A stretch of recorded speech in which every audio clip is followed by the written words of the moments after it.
kegiatan hari ini kita mengikuti rapat paripurna TMMD yang diselenggarakan secara terpusat dari Mabes Angkatan Darat, dan kemudian kita mengikuti di Korem 011 Lilawangsa di Loksmawe.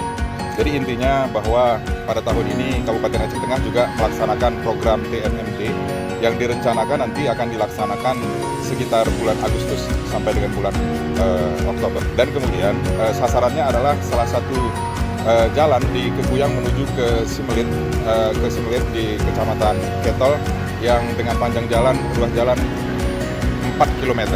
Dan kemudian kegiatan TMMD ini tentu diikuti oleh kegiatan-kegiatan non-fisik lainnya seperti kesehatan dan kemudian hal-hal lain, penanganan stunting dan segala macamnya. Jadi kita berharap bahwa pada tahun 2024 pelaksanaan kegiatan TMMD di Kabupaten Aceh Tengah sukses. Untuk itu kita mulai saat ini melakukan persiapan-persiapan.